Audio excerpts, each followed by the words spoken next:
RR మూర్తి గారు మన మధ్యలో ఉన్నారు. వారి జీవిత విశేషాలని వారి నుండి తెలుసుకుందాం. అయ్యా మూర్తి గారు, మీరు స్టూడియోకి రావటం, మీ ప్రశస్తమైన సమయాన్ని మాకు ఇవ్వటానికి ఇష్టపడ్డందుకు మీకు వందనాలు తెలియజేస్తున్నాను. మీరు బాగున్నారయ్యా? బాగున్నాను. మీరు ఎలా ఉన్నారు చెప్పండి. చాలా ప్రఖ్యాతిగాంచినటువంటి దైవజనులు మీరు. మిమ్మల్ని కలుసుకోవటం నాకు చాలా సంతోషంగా ఉంది. నాకు కూడా చాలా సంతోషంగా ఉంది. నేను ఇది ఒక గొప్ప ధన్యతగా భావిస్తున్నాను. నేను కూడా అలాగే భావిస్తాను. మీ జీవిత విశేషాలు కొన్ని మీ నుండి తెలుసుకోవటం ఆనందదాయకంగా ఉంది. మీరు ఒక ఆంధ్ర రాష్ట్రంలోనే కాకుండా యావత్ భారతదేశంలో అంతర్జాతీయంగా కూడా ఆర్ఆర్కే మూర్తి గారుగా అందరికీ పరిచితులే. ఈ ఆర్ఆర్కే మూర్తి అంటే ఏమిటో కొద్దిగా విశదీకరిస్తారా? అందరూ నన్ను ఆర్ఆర్కే అనే అంటారు. దేశ విదేశాల్లో చిన్నపిల్లలు కూడా హలో ఆర్ఆర్కే అంటారు. అసలు పూర్తి పేరు ఏమిటంటే, ఇంటి పేరు రాయసం రాధా కృష్ణమూర్తి, అది పూర్తి పేరు. అచ్చా. మీ స్వగ్రామం అండి? ఎక్కడ పుట్టారు? మాది గోవిందపురం. అది నరసరావుపేట చిలకలూరిపేట మధ్యలో ఉన్న ఒక కుగ్రామం. మీ కుటుంబ చరిత్ర కొద్దిగా వివరించండి. మా నాన్నగారి పేరు రంగనాయక శర్మ. ఆయన ప్లీడరు. నరసరావుపేట తాలూకా కోర్టులో ఆయన ప్లీడరు. మా అమ్మగారి పేరు కామేశ్వరమ్మ. ఆమె పుట్టిల్లు తూబాడు అని ఉంది దగ్గరలోనే. మాది చాలా పెద్ద కుటుంబం. మేము 5 అన్నదమ్ములం. మా నాన్నగారి ప్రథమ కళత్రానికి 2 పిల్లలు, 2 అక్కలు ఉన్నారు మాకు. మొత్తం 7 మేము. మంచి పెద్ద కుటుంబమే.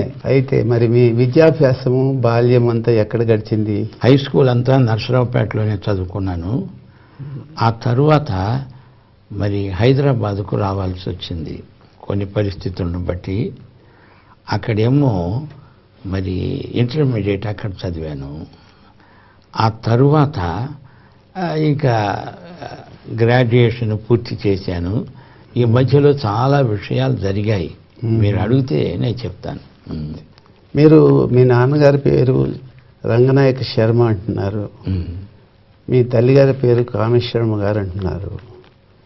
మీ అన్నదమ్ముల్లో, అదే మీ తల్లిదండ్రుల సంతానంలో మీరు చివరి వారా?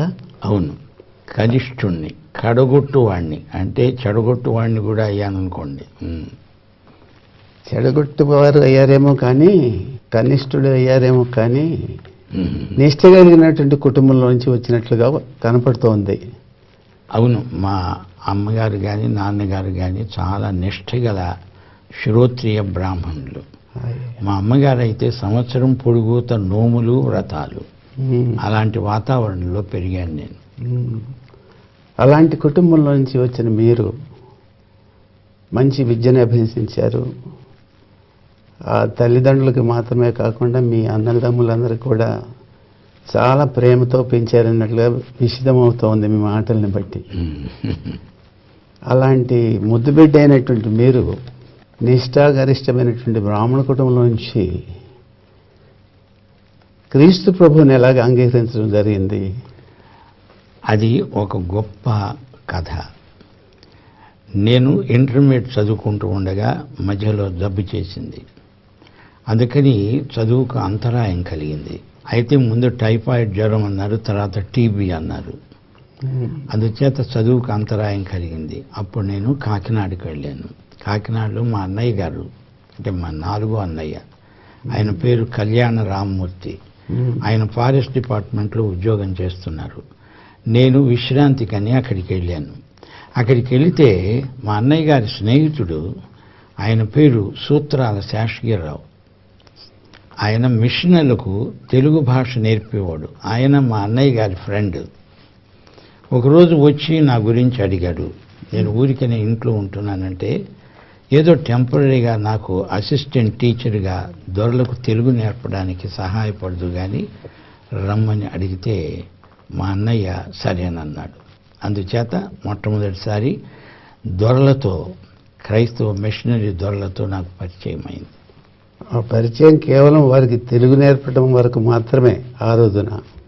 అవును, తెలుగు నేర్పడంలో ఉన్న విశేషం ఏంటంటే వాళ్ళు మిషనరీలు కాబట్టి వాళ్ళు తెలుగు భాష నేర్చుకోవడానికి వాడిన వాచక పుస్తకం యోహాను సువార్త. అది నా చేతికి ఇచ్చారు. అది నేను అంతకుముందు ఎప్పుడు చదివి ఎరగను, ఎందుకంటే అది క్రైస్తవుల పుస్తకం అని నా ఉద్దేశ్యం. అది మనది కాదు, వాళ్ళది అని. కానీ ఇప్పుడు విచిత్రం ఏమిటంటే నేను అనుకోకుండా దేవుడు నన్ను ఆ పరిస్థితిలోకి తెచ్చాడు. వాళ్ళ పుస్తకం యోహాను సువార్త చదవాల్సి వచ్చింది మిషనరీకు తెలుగు నేర్పడానికి. సో అది ఒక మాటలో చెప్పాలంటే ఒక జీవనాధారంగా మీరు చేపట్టినటువంటి కార్యక్రమం. అంటే పెద్ద జీవనాధారం అనుకోలేదు, ఊరిక ఉన్నాము, ఏదో పాకెట్ మనీ ఇస్తారు అని సరదాగా నేను అది చేపట్టాను, కానీ అదేమి నా వృత్తి అనుకొని అందులో ప్రవేశించలేదు. సరదాగా ప్రారంభించింది, అది జీవిత గమనంలోకి మారింది. అది విశేషం. అదే యోహాను సువార్త 15వ అధ్యాయం 16వ వచనంలో, మీరు నన్ను ఏర్పరచుకోలేదు కానీ నేను మిమ్మును ఏర్పరచుకొని ఫలించడానికి లోకంలోకి పంపానన్నాడు ప్రభు. నాకు తెలియకుండానే ఆ వచనం నా మీద పనిచేసింది. సో ప్రభు యొక్క వాక్యం ద్వారా మీరు పట్టబడ్డారు. యోహాను శుభవార్త 18వ అధ్యాయం. అవును, అదంతా వచనం వెంబడి వచనం చదవడం, అందులో గ్రామర్ వాళ్లకు నేర్పడం, ఇలా చెప్తూ ఉండగా ఆ యోహాను సువార్త అంతా నా చేత ప్రభు చదివించినట్టయింది. అయితే ఒకరోజు నాకు ఒక విచిత్రమైన ఐడియా వచ్చింది. ఈ యోహాను సువార్తలోనే కాదు, మిగతా సువార్తలు బైబిల్లో ఏమన్నా తప్పులుంటే పట్టుకొని వీళ్లతో వాదిద్దామని ఒక క్రేజీ ఐడియా వచ్చేసింది. ముందు యోహాను సువార్త తీసుకొని పెన్సిల్ తీసుకొని అండర్లైన్ చేస్తున్నాను ఏమన్నా తప్పులు ఉన్నాయా అని. విచిత్రం ఏంటంటే ముగించేటప్పటికీ అందులో తప్పులు నాకు కనపడలేదు, కానీ నాలో ఉన్న తప్పులనన్నీ అది బయటపెట్టింది. సో బైబిల్ రీడింగ్ మీ యొక్క మనసాక్షిని ప్రభావితం చేసి మీ జీవితంలో ఉన్నటువంటి లోపాలను మీరు గ్రహించేటట్లుగా చేసింది. అవును, అది ఒక దర్పణంలాగా, ఒక అద్దం మాదిరిగా. అలాగా నా యొక్క వ్యక్తిగత జీవితంలో ఉన్న లొసుగులన్నీ చూపెట్టింది యోహాను సువార్త. కేవలం అది చూపెట్టిందా, మరలా తర్వాత ఏం చేయాలో కార్యక్రమం అనేటువంటి ఆ ఆసక్తి ఏమైనా మీలో పెంపొందించిందా? అద్దంలోకి ముఖం చూసుకుంటాము, ఆ సంగతి మర్చిపోతాం. కానీ అలా కాదు, పొదస్తమానం రోజు ఈ పాఠాలు దొరలకు నేర్పాల్సి వచ్చింది. అందుచేత ఆ అద్దంలోకి నిలకడగా చూచే పరిస్థితి వచ్చింది. అందుచేత తట్టుకోలేకపోయాను. ఏదో ఒక తీర్మానం చేసి తీరాలి, అటో ఇటో అనే పరిస్థితికి వచ్చాను. ఒక రోజున నేను ప్రభు కోసం జీవిత తీర్మానం చేసుకున్నా, యేసు ప్రభువు నా రక్షకుడు అని. ఆ తీర్మానంతో ఆగిపోయారా? మళ్ళా ప్రభువుని అంగీకరించినటువంటి పరిస్థితుల్లో మీరు ఇంకా ముందుకు సాగి బాప్తిజము తీసుకోవటం లాంటివి జరిగాయా? బాప్తిజం దాకా వెళ్ళకముందే ఇంట్లో గొడవ మొదలైంది. ఓహో. నా భార్య, అప్పటికే నాకు వివాహం అయింది, నా భార్యకు యేసు ప్రభు అంటే ఇష్టం లేదు. ఏ నిష్టగల బ్రాహ్మడైనా యేసు ప్రభువు నమ్ముకొని క్రైస్తవుడు అవుతావా అంటే హే పోపో అంటాడు. నేనేమి అందుకు భిన్నం కాదు. నిమ్న జాతుల దేవుడు నాకెందుకు అనే ఉద్దేశం ఉండేది. కానీ ఇప్పుడు అనిపించింది, కొన్ని రుజువులను బట్టి ఆయన అందరికీ ప్రభు. ఎవరు ఆయన్ను ఒప్పుకొని ఆయన శిష్యులు అవుతారో అది గొప్ప ఆశీర్వాదం. మరి అంతటి సోషల్ యాంటగానిజం మీరు ఫేస్ చేసినప్పుడు ప్రభువుని రక్షకుడుగా, స్వీయ రక్షకుడుగా అంగీకరించడానికి మీ భార్య గారు వారు అనుమతించకపోయినప్పుడు మీరు ఎదుర్కొన్నటువంటి సాంఘిక సమస్యలు ఎలాంటివి? లోకమంతా నా మీద ఒత్తిడి తేవడం వేరు, నా భార్య నా మీద ఒత్తిడి తేవడం వేరు. భార్యాభర్తల మధ్య చాలా సన్నిహితమైన సంబంధం, అది చాలా డెలికేట్. నా భార్య టూత్ అండ్ నెయిల్ ఎంత వ్యతిరేకించిందంటే, యేసు ప్రభువుని వదిలిపెడతారా వదిలిపెట్టరా, లేకపోతే నేను మా పుట్టింటికి వెళ్ళిపోతాను అని గొడవ చేస్తోంది. గొడవ చేస్తున్న భార్యను మీరు కోపగించుకున్నారా? కోపగించుకున్నానంటే కథ అడ్డం తిరుగుతుంది. ఎందువల్ల? బైబిల్లో ప్రభు ఏమంటున్నాడంటే, నిన్ను ఎవరన్నా దూషిస్తే ప్రతి దూషణ చేయొద్దు, ఎవరన్నా నిన్ను చెంప మీద కొడితే రెండో చెంప చూపు అన్నాడు ప్రభు. అంటే అర్థం ఏంటంటే, అవతల వ్యక్తి నిన్ను ఏమి చేసినా ఇంకా కొంచెం అలా చేయడానికి వాళ్ళకి అవకాశం ఇవ్వమని ప్రభు నాకు సలహా ఇస్తున్నాడు. నేను అలాగే చేశాను. నన్ను దూషించినప్పుడు ఇంకొక అవకాశం ఇచ్చాను దూషించడానికి. ఏమన్నా అంటే, నువ్వు దయచేసి పుట్టింటికి వెళ్ళొద్దు, నీ ఇష్టం, నీకు స్వేచ్ఛ ఉంది, నీ మనసులో ఏముందో చెప్పు, సాధ్యమైనంత వరకు నేను పరిష్కరించడానికి ప్రయత్నిస్తాను, కానీ యేసు ప్రభువును వదిలిపెట్టడం అనేది మాత్రం, అది మాత్రం కుదరదు అని స్పష్టంగా చెప్పాను. సో మీ భార్య గారితో మీరు ఒక్క విషయాన్ని స్పష్టంగా చెప్పారు, ప్రభువుని మినహా ఇంకా ఏ విషయాలైనా చెప్పబెట్టాను, ప్రభువుని మటుకు వదలను. అది గొప్ప తీర్మానం. ఆ తీర్మానాన్ని బట్టి మా బంధువులందరూ నన్ను వెలేశారు. మీరు ప్రభువుని అంగీకరించి ఎన్నాళ్ళు అయింది అంటున్నారు? నా 30వ ఏట యేసు ప్రభువుని అంగీకరించాను. అంటే ఇప్పటికి దాదాపు 51 సంవత్సరం క్రితం. అవును. అప్పుడు మరి సంఘంలో ఉన్నటువంటి పరిస్థితుల్లో మీరు ఎలాగ తట్టుకొని నిలబడగలిగారు? అదే విచిత్రం, నాకే ఆశ్చర్యం అవుతోంది. యేసు ప్రభువును నమ్ముకోవడము అంటే కేవలము ఆయనకు నేను ఓటేయటం కాదు, ఆయనే నన్ను ఎన్నుకోవడం, ఆయన నన్ను ఏర్పరచుకొని ఆయన నాలో వచ్చి ఉంటానన్నాడు. అందుచేత ఆయన ఏమి పలికిస్తాడో, నా చేత ఏమి చేయిస్తాడో అదంతా ఆయన ప్లాన్ అని నేను నమ్మాను. అలాగే జరిగింది. నా భార్య అంత వ్యతిరేకిస్తూ కూడా నన్ను వదిలిపెట్టి వెళ్ళలేదు. నన్ను కవ్విస్తోంది, కానీ నన్ను వదిలిపెట్టి వెళ్ళలేదు. బంధువులు వచ్చి ఒక పెద్ద కాన్ఫరెన్స్ పెట్టారు ఒకసారి.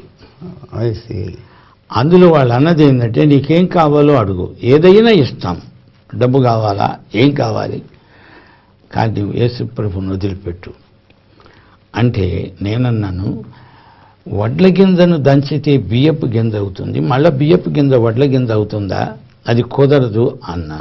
అంటే వాళ్ళు అన్నారు, అమ్మాయి ఇక ఈయనతో లాభం లేదు, ఈయనకు యేసు పిచ్చి పట్టింది, సామాన్ సర్దుకో వెళ్ళిపోదామంటే ఆమె ఏమన్నదంటే, భలేవారు, నేను ఆయన వదిలిపెట్టి ఎలా వస్తాను, మీ తెలివితేటలు బయటపడ్డాయి, ఆయన మారుస్తారు మళ్ళా మన సాంప్రదాయంలోకి అనుకున్నాను, మీరు ఫెయిల్ అయిపోయారు, అది ఒప్పుకొని దయచేసి వెళ్ళిపోండి, మా గొడవ మేము పడతామని చెప్పింది. సో బాహ్యంగా ఆవిడ మీ యొక్క క్రైస్తవ జీవిత విధానాన్ని వ్యతిరేకించిందే కానీ మిమ్మల్ని వ్యతిరేకించలేదు. అది అసలు రహస్యం. ఆమె ఎంత నిజంగా చాలా అభినందనీయురాలు.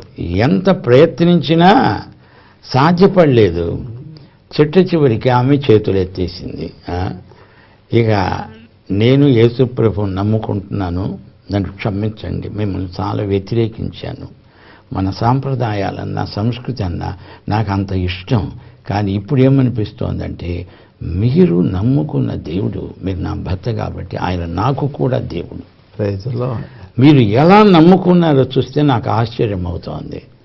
అందుచేత మనకు యేసు ప్రభు కావాలి, కానీ యేసు ప్రభు పేరట చలామణిలో ఉన్న మతం మాకొద్దు అని మేమిద్దరం కలిసి ఆ రోజు తీర్మానం చేసుకున్నాం. మతాతీతమైన, కులాతీతమైన ఒక అద్భుతమైన సంబంధంలో ప్రవేశించాము. అదే అప్పటి నుంచి ఇప్పటిదాకా ప్రకటిస్తున్నాం.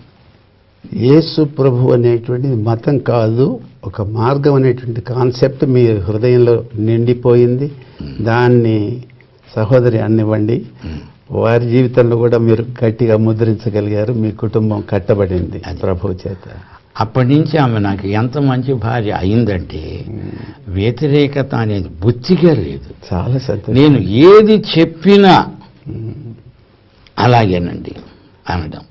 ఇప్పుడు ఇంత పెద్దవాళ్ళం అయ్యామా, ఇప్పుడు ఏదైనా మీటింగ్కి వెళ్ళాలంటే నన్ను ఏ చీర కట్టుకోమంటారని నన్ను అడుగుతోంది. అంత అన్యోన్యం అయిపోయాం అన్నమాట. నాకు చెప్పకుండా ఆమె ఏది చెయ్యదు. ₹1 కూడా ఉన్నదంటే అది నాకు చెప్తుంది. బహుశా ఆమెకి ఏది మ్యాచ్ అవుతుందో మీకు తెలిసేమో.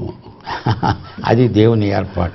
నేను అనుకుంటాను, అసలు నాకు మొదట పెళ్ళైనప్పుడు ఆ పెళ్లి వేరు, తర్వాత యేసు ప్రభువును మేమిద్దరం నమ్ముకున్న తర్వాత ప్రభు మాకు మళ్ళా పెళ్లి చేసి, మళ్ళా పెళ్లి అంటే ఇంకొకరిని పెళ్ళాడడం కాదు, అదెలా సాధ్యం అది మా యొక్క వివాహాన్ని క్రిస్టియనైజ్ చేశాడు. మళ్ళా స్టూడియోకి వెళ్ళి వేషం వేసి మళ్ళీ పాత్ర పెట్టి పెళ్లి చేసుకోక్కర్లా, ప్రభువే చేశాడు. పరిశుద్ధాత్మే మళ్ళా మాకు కొత్తదనాన్ని ఇచ్చాడు. అప్పటి నుంచి కూడా మేము ఏది చేయాల్సి వచ్చినా ఆయనతో సంప్రదించి చేస్తాం, లేకపోతే అది చేయమంతే. ఎంతో డబ్బు వచ్చే అవకాశాలు ఉన్నాయి. చాలామంది మిషనరీ తెలుసు, మరి అడుక్కుంటే బోలెడంత జోలి నిండుతుంది, కానీ ఆ జోలి మాకు లేదు. కొంతమంది ఆ జోలి మీద విశ్వాసం అని రాసుకొని ప్రతి ఒక్కరి దగ్గరికి వెళ్ళి అయ్యా విశ్వాసం అంటారు, జోలిని చూపుతారు. ఆ జోలి మాకు లేదు, దాని జోలికి మేము వెళ్ళాం. చాలా సంతోషం. కానీ విస్తారంగా ఇలాగ దేవుని యొక్క పరిచర్యలో మీరు వాడబట్టడానికి ఏమన్నా దోహద కారణాలు డబ్బు మినహా ఏమన్నా ఉన్నాయా? హెన్రీ క్రాన్ అని ఒక గొప్ప బైబిల్ స్కాలర్ ఉన్నాడు. ఆయన యొక్క వ్యక్తిగత జీవితపు ప్రభావం నా మీద ఎక్కువగా పడింది. ఆయన నాతో 5-6 సంవత్సరాలు కలిసి బైబిల్ అధ్యయనం చేశాడు. ఆయన ప్రతిరోజు చెప్పేవాడు, మూర్తి, ఎప్పుడైనా నీవు యేసును ఒక మతంగా మార్చావో నీ మీదకి గొప్ప శిక్ష వస్తుంది. కాబట్టి ఒక వ్యక్తి క్రీస్తుని అంగీకరించాలి అంటే క్రైస్తవ్యాన్ని ఎరిగినటువంటి వ్యక్తులు రోల్ మోడల్ క్రిస్టియానిటీగా జీవితాన్ని గడపాలి. అంటే అర్థం ఏంటంటే యేసు ప్రభు యొక్క ప్రబోధాలు తీసుకొని యేసు ప్రభువును దూరంగా పెట్టడమే క్రైస్తవ మత లక్షణం. ఈ రోజున క్రీస్తు వ్యక్తిగతంగా వాళ్ళకు పట్టదు, బోధ ముఖ్యం. బైబిలు అంటారు, అదొక పుస్తకం అయిపోయింది. కానీ వ్యక్తిగతంగా యేసు ప్రభువుకు వీరికి ఉన్న సంబంధం చాలా బలహీనమైంది. ఈ రోజున మనుషులకు మస్కా పెట్టడం, ఎక్కడ డబ్బు వస్తుందా, అమెరికా తట్టు నా కన్నులు ఎత్తుచున్నాను, నాకు సాయం అక్కడ నుండి వచ్చును అని బైబిల్ను కూడా మార్చేశారు మనవాళ్ళు. మొదటి నుంచి కూడా నేను దాన్ని వ్యతిరేకిస్తున్నాను. చాలామంది మిషన్లు వచ్చి మూర్తి నీకేం కావాలని అడిగితే నాకు మీరు కావాలి, మీ సహవాసం కావాలి అన్నాను, కానీ $1 కూడా నాకు కావాలని అడగలేదు. మనోళ్ళు ఏంటంటే అమెరికాకు పోతే అక్కడ చెట్లకు డాలర్లు పండును, అవి కోసుకొని వద్దాం అనుకో. నేను అలా ఎప్పటికీ అనుకోలే. అడ్డొచ్చాను అనకండి. ఇప్పుడు ధనాపేక్ష అనేటువంటిది మిమ్మల్ని ప్రభావితం చేయలేదు, అంతవరకు చాలా సంతోషం. ఎందుకంటే లోకంలో డబ్బును వద్దనే వాళ్ళు చాలా తక్కువ మంది. మీరు దానికి అతీతంగా ఉన్నారంటే అది దేవుని యొక్క ప్రణాళికయే. అయితే ఇంత విస్తారంగా బైబిల్ ఒకసారి చదువుతాం, ఏ పుస్తకం 2 సార్లు చదువుతాం. ఈ బైబిల్ మీరు రేడియో పరిచర్య ద్వారా కానివ్వండి, ఆ తదుపరి వచ్చినటువంటి టీవీ పరిచర్య ద్వారా కానీ, ముఖ్యంగా రేడియో పరిచర్యలో 5 పర్యాయాలు మీరు బైబిల్ని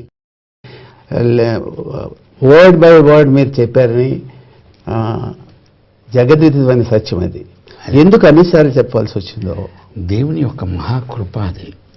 మన పూర్వీకులు పురాణాలు చెప్పారు, ఎప్పుడు పుస్తకం ముందు పెట్టుకొని చెప్పేవాళ్ళు.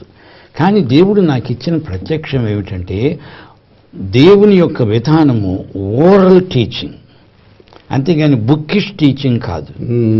అందుకని దేవుడు నాకు రేడియోని తెచ్చి ముందు పెట్టాడు. ఆ రేడియోలో కూడా ఈ బైబిల్ పుస్తక భాష, నేను దాన్ని వ్యతిరేకించాను. అందుకని ప్రజాభాషలోకి నేను స్వంతగా అనువదించుకొని అలాగా మాట్లాడాను. అందుచేత చదువు రాని వాళ్ళు కూడా యేసు ప్రభు ఎవరో తెలుసుకోగలిగారు.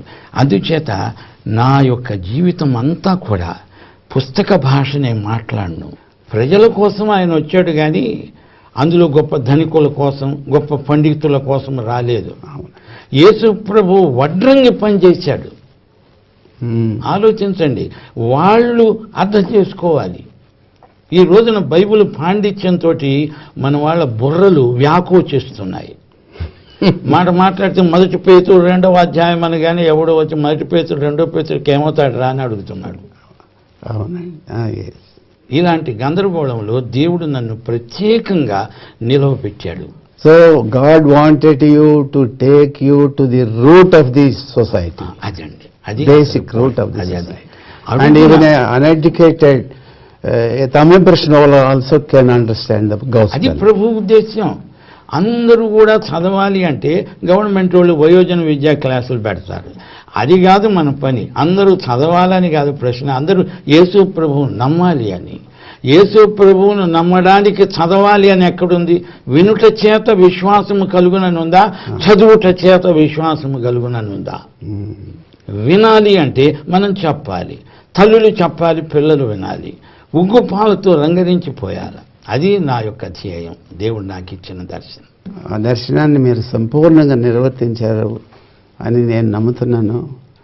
చాలామంది రేడియోల దగ్గర కూర్చుంటారు. నేను పల్లెటూరు వెళ్ళినప్పుడు చూశాను.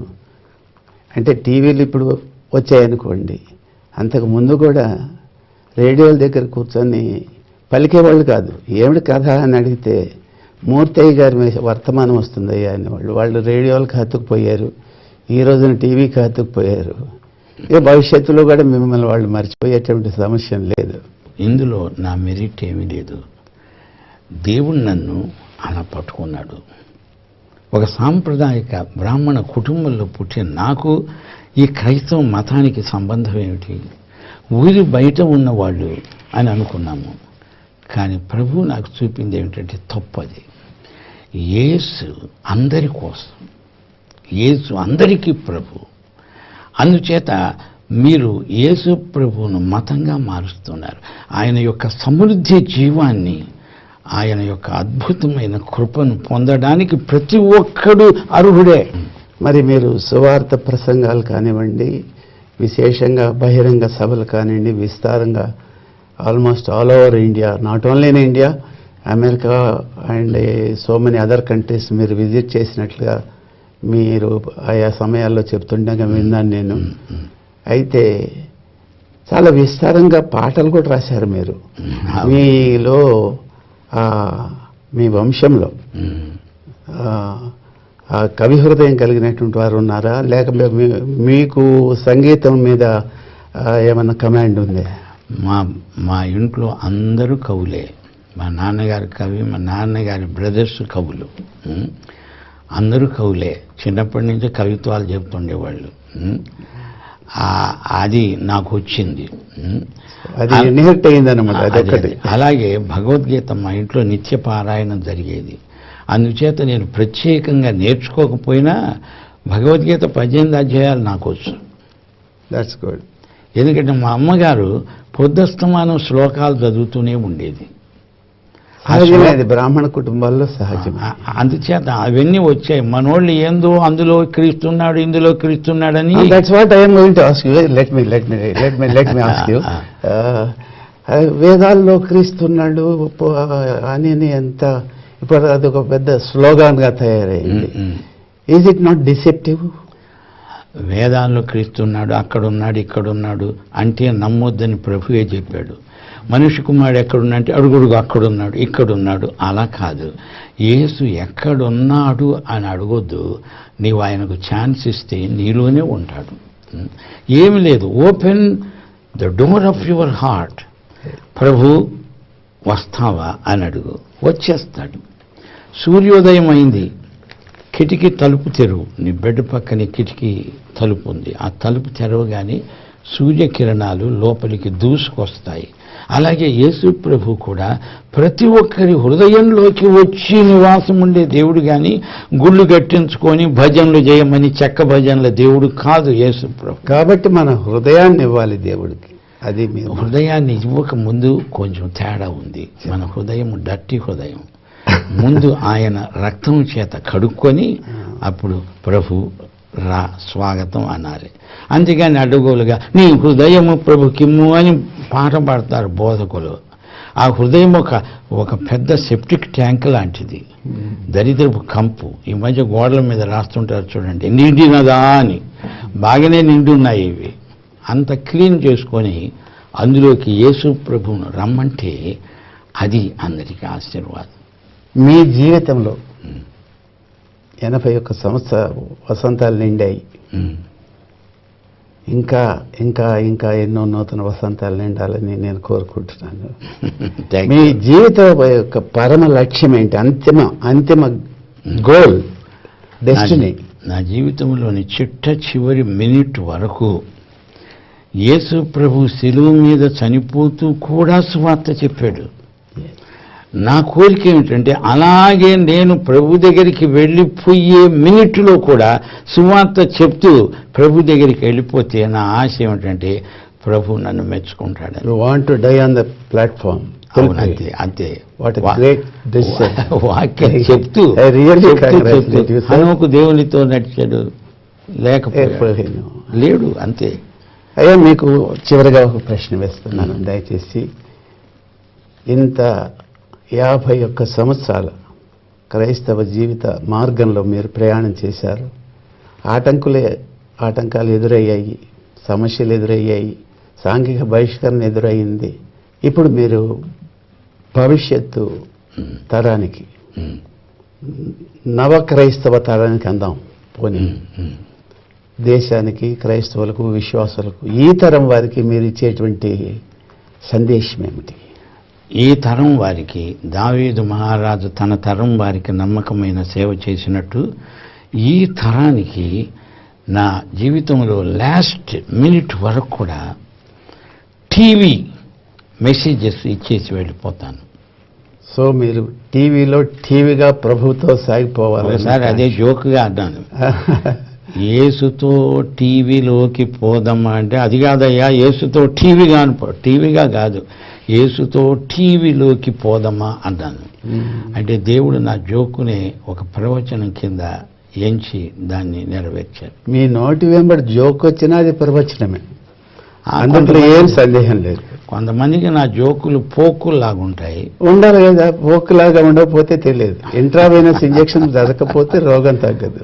Well, God is great. కానీ మీరు చాలా ఈ నిస్వార్థమైన సేవ ఈ వయసులో కూడా మీరు చేస్తున్నారంటే మీకు మా హృదయపూర్వక నిండు నమస్కారాలు మళ్ళా తెలియజేస్తున్నాను. కలుద్దాం. God bless you.